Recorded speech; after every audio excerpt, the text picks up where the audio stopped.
University education is supposed to train one on problem-solving skills and expand one's intelligence. In Kenya, we have 22 public, 17 private universities, and 12 universities with letters of interim authority. The society consequently bestows its hopes and dreams in these students. However, in the recent past, we've had complaints from the industry that a number of the graduates being hired currently are half-baked. We sought after scholars to find out what could be the problem. I think the issue is either attitudinal or personal problem of an employee. And probably that employee is not inducted properly, is not told exactly what to do. Only 20% of the lecturers in Kenya University have actually been trained in pedagogy. That's the art of teaching, how to deliver. I must say that is a very big challenge from my own experience. We have very many universities, and unfortunately not many of our graduates continue with the postgraduate studies, which means that we have very few people with PhDs that will probably end up teaching at the university.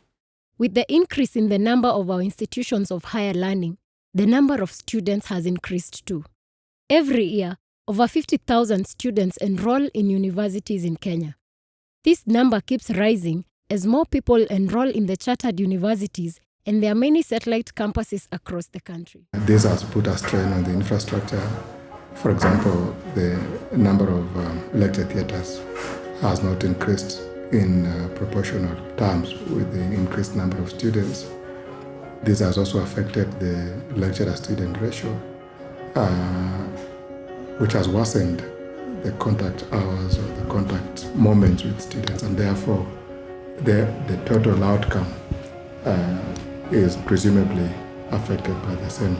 And this has made even specialized universities that were producing wonderful engineers, for instance, Jomo Kenyatta, JKUAT, they also now have become MB and all kinds of things, and with campuses dotted all over Kenya, in reckless pursuit for money, to have an income to run the university. You see, there are classes through a report that was done at KCA University that some universities have 2,000 and over students for one lecturer, you can imagine, and students follow lectures through public address system.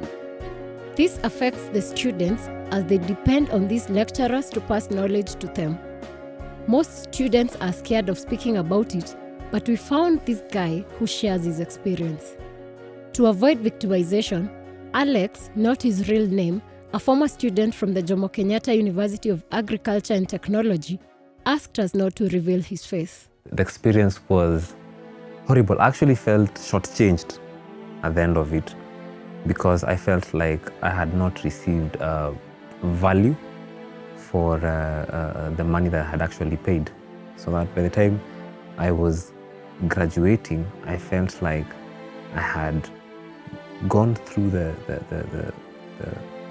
the system as it is, but I had not quite learned. You'll find that students are going to always be raising concerns. We used to do it all the time. We used to raise concerns. But the problem is we don't have a proper system that allows for us to maybe be able to forward our grievances to the correct people. Okay, because at that level, you'll be told to probably go see the dean of students, go talk to maybe the dean of students, go talk to the principal or whatever, and then it ends there. The dean of students is going to give you audience, yes. He's going to hear out your grievances and nothing's going to be done.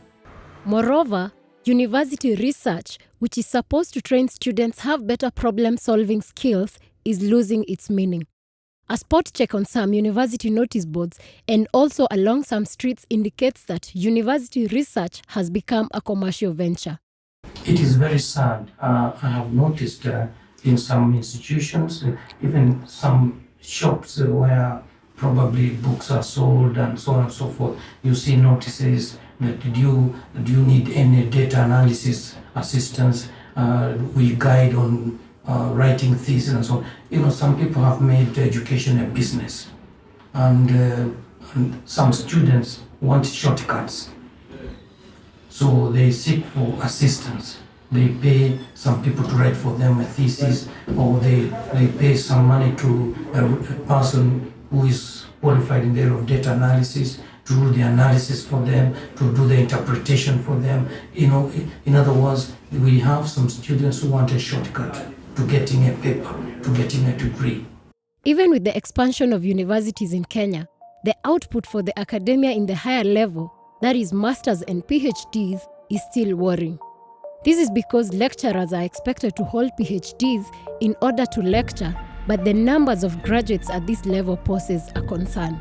If you look at Vision 2030, our intention is to grow PhDs at the rate of 1,000 per year in the next 5 years. And you are the people to make it this possible. Our university has a student enrollment of thousands of students, maybe 6,000. But the number of PhD students is so small, 8,500 really. Every university must have 25% of its student population as postgraduates. Then we shall be talking. And you are the people to sell these ideas. Due to the increase in the number of institutions in the country, several lecturers are engaged on part-time basis. This is because there are not enough of them to serve all these institutions. The universities have put in place measures to engage lecturers on part-time basis.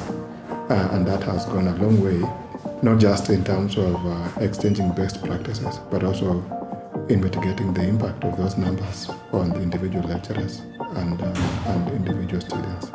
Nonetheless, this has also caused a challenge as lecturers devote themselves to so many classes in their quest to cash in more money. Presentation and group work is very common in university nowadays, not for the good reasons of team building. And no, it is the easiest way for a lecturer to survive. Because you give handouts, then the students have to do their own work. It makes it easy for you. And because 4 people, 6 people are doing one work, what you'll be marking is one script instead of marking 6. And then this one has also contributed another problem of being absent in class. And with our lazy students who are half-baked from secondary school, when the lecture doesn't turn up, they're actually happy because with them, there's their time to socialize. Currently, most of the universities have campuses in almost all the counties. Unfortunately, most of these campuses are lacking in facilities and human resource. We are creating universities all over the country because of politics. Every county, every tribe, every clan wants a university without caring whether they have the capacity to provide higher education. We have universities that are developing into commercial centers, putting supermarkets, or not in the university, but none of them is talking about the human resource training of the lecturers. I hardly see that debate. In the recent past, students have enrolled in chartered universities for particular courses, only to later realize their degrees are not recognized by the relevant professional bodies. You can imagine how we are also disadvantaging the students who do not know. The Commission for University Education is tasked with ensuring that universities only offer approved courses. So the person doing that degree must take the responsibility to find out if it's recognized. It's on our website, and every 3 months we advertise in 3 newspapers and we put it on our website what programs are approved. Sadly, the Commission for University Education says they are not to blame for having universities offering unapproved courses, yet it's their mandate. We also had students from some universities taking to the streets due to lecturer absenteeism.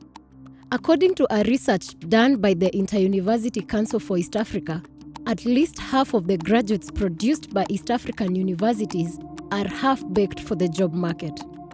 The study, which polled employers across the region, concluded that graduates lacked employability skills, technical mastery, and basic work-related capabilities.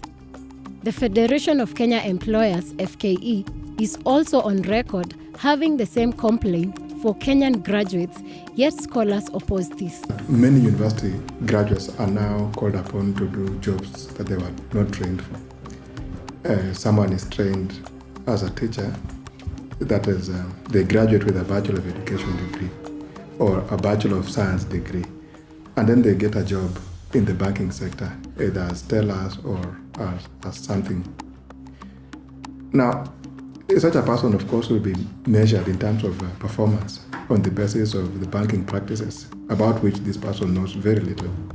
In that situation, then it becomes difficult for us to say that the graduate is half-baked. They are fully baked in the areas in which they are trained, but because of the labor dynamics, they are sometimes called upon to do things that are not necessarily in their line of training. Fortunately for me, the Federation of Kenyan Employers are our graduates. I hope they are not half-baked, because we don't have any half-baked graduates. Whoever says that is demeaning our training. If they have a case, one case, let them bring so that they can prove their case. At the moment, I have not seen a single case presented for half-bakedness. It's not just the lecturers and the Commission for University Education that differ with FKE. The Cabinet Secretary of Education, Science and Technology strongly opposes the research, instead citing challenges. How can you accept people to give you a tag of being half-baked? Let me say this. There is no country in the world who doesn't have challenges.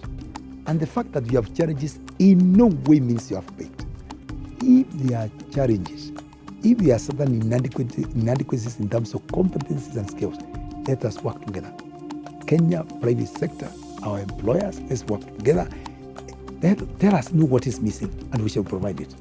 A few years back, internships were a must for all students as they were meant to prepare students for the job market. However, nowadays students undertake internships as a formality in order to graduate. It does not add value to the studies and the course that you're pursuing. So most people don't take them seriously, and I think it's high time even the institutions themselves, they have to ensure that when a student is going for internship, that the place where one is attached has to be in line. Whatever they're doing has to be in line with the course they're pursuing. We are going soon to make attachments or practicums compulsory for every university. But the private sector must be prepared to pay for it. This business of ndomu, it will not help anybody. They must be prepared to pay. When I say pay, if you go to Germany, for example, or you go to France, you'll find that industry will pay the person who is teaching them at industrial attachment level. You find that students are given some stipend. Then you find the dons themselves who accompany them are given something. And not only futuristically, they are made their potential employees. Finally, if you listen very carefully, the other day the Parliament approved a national qualifications framework. Why? Because we believe in competency-based education. So that at every exit, you have certain competencies and skills.